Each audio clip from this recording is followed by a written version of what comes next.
The Battle of Anzen or Dazimon was fought on the 22nd of July 838 at Anzen or Dazimon between the Byzantine Empire and the forces of the Abbasid Caliphate. The Abbasids had launched a huge expedition with two separate armies in retaliation for the Byzantine Emperor Theophilos's successes the previous year, and aimed to sack Amorion, one of Byzantium's largest cities. Theophilos with his army confronted the smaller Muslim army, under the Iranian vassal Prince Afshan, at Dazimon. The numerically superior Byzantine army was initially successful, but when Theophilos resolved to lead an attack in person, his absence from his usual post caused panic among the Byzantine troops, who feared that he had been killed. Coupled with a fierce counterattack by Afshan's Turkish horse archers, the Byzantine army broke and fled. Theophilos and his guard were besieged for a while in a hill, before making good their escape. The defeat opened the way for the brutal sack of Amorion a few weeks later, one of the most serious blows Byzantium suffered in the centuries-long Arab-Byzantine wars. Background: in 829, as the young Theophilos ascended the Byzantine throne, the Arab-Byzantine wars had continued on and off for almost 2 centuries. An ambitious man, a convinced iconoclast,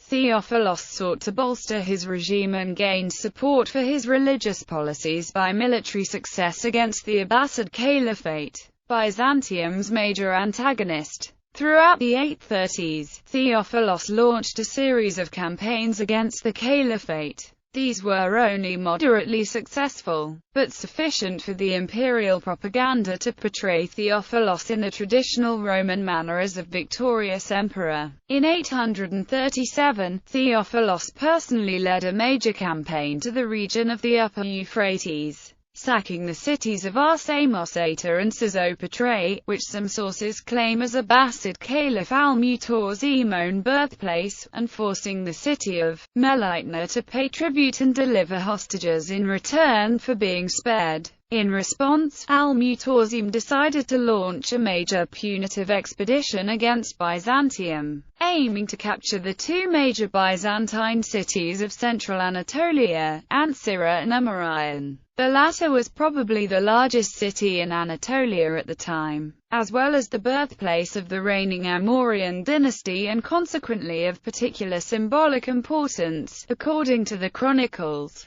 Al-Mu'tasim's soldiers painted the word Amorion on their shields and banners. A vast army was gathered at Tarsus, which was then divided into two main forces. The northern force, under the Iranian vassal prince of Usrashana Afshan, would invade the Armeniac theme from the region of Melitna, joining up with the forces of the city's emir, Omar al-Quta. The southern, main force, under the Caliph himself, would pass the Cilician gates into Cappadocia and head to Ankara. After the city was taken, the Arab armies would join and march to Amorion. Afshan's force included, according to John Skylitzes, the entire army of the vassal Armenian princes, and numbered an estimated 20,000 to 30,000 men, among whom were some 10,000 Turkish horse archers. On the Byzantine side, Theophilos became soon aware of the Caliph's intentions, and set out from Constantinople in early June. His army included the men from the Anatolian and possibly also the European themes, the elite Tagmata regiments, as well as a contingent of Persian and Kurdish Kuramites. Under their leader Nasser, these people had fled religious persecution in the Caliphate, deserted to the empire in the previous years, and formed the so-called Persian Torma. Setting up camp at Doralion, the emperor divided his forces. A strong corps was sent to reinforce the garrison of Amorion, while he himself set out with the remainder to interpose himself between the Cilician gates and Ankara. Battle. In mid-June, Afshan crossed the Anti-Taurus mountains and encamped at the fort of Dazimon, between Amasya and Tokat, a strategically important location which served as a concentration point for the Byzantines too. A few days later, on the 19th of June, the vanguard of the main Abbasid army also invaded Byzantine territory. followed 2 days after by the Caliph with the main body. Theophilos was informed of these movements in mid-July. Afshan's force was smaller, but also threatened to cut off his supply lines. Consequently, the emperor left a small covering force against the Caliph's army and marched east to confront Afshan. On the 21st of July, the imperial army came into view of the Arab force, and encamped on a hill in the plain of Dazimonites south of the fort of Dazimon, named Anzen. Although Theophilos's principal commanders, Theophobus and the domestic of the schools Manuel, both advised for a surprise night attack, the emperor sided with the opinion of the other officers and resolved to wait and launch his attack on the next day. The Byzantine army attacked at dawn, and initially made good progress.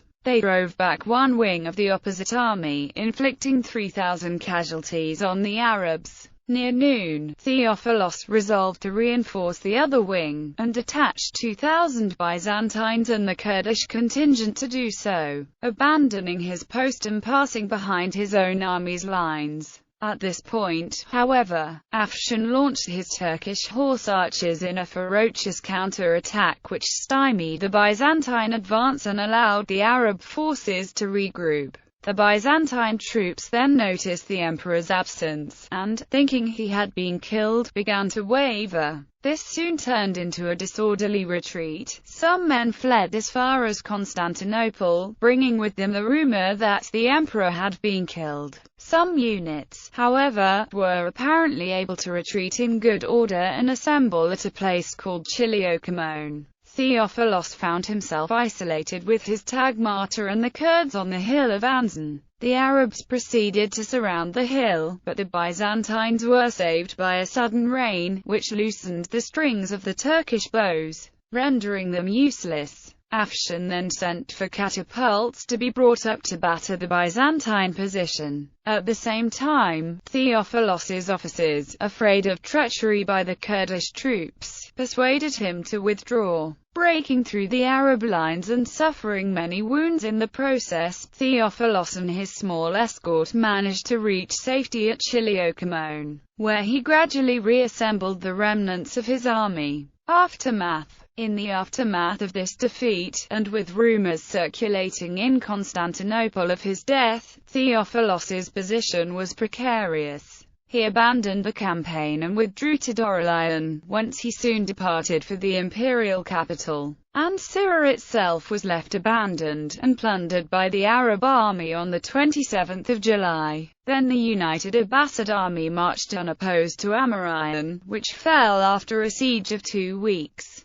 Out of its entire population of some 70,000, only about half survived the brutal sack to be sold as slaves. The fall of the city was one of the heaviest blows Byzantium suffered in the entire 9th century, both in material and symbolic terms. Fortunately for the empire, news of a rebellion in the caliphate forced al-Mutasim to withdraw soon after. At the same time, Theophilos had to deal with a revolt by Theophobus and his Kurds. When rumors of Theophilos's death reached the capital, the name of Theophobus, who was related to the emperor by marriage and apparently an iconodule, was put forward by some as the new emperor. On returning to the city, Theophilos recalled his general, but the latter, fearful of being punished, fled with his loyal Kurds to Sinope, where he was proclaimed emperor. In the event, however, Theophobus was persuaded to surrender peacefully in the next year, while the Persian corps was disbanded and its men dispersed throughout the Themes. Tragic though they were for the Byzantines at the time, the defeat at Anzen and the subsequent sack of Amarayan were militarily of no long-term importance to the empire, since the Abbasids failed to follow up on their success.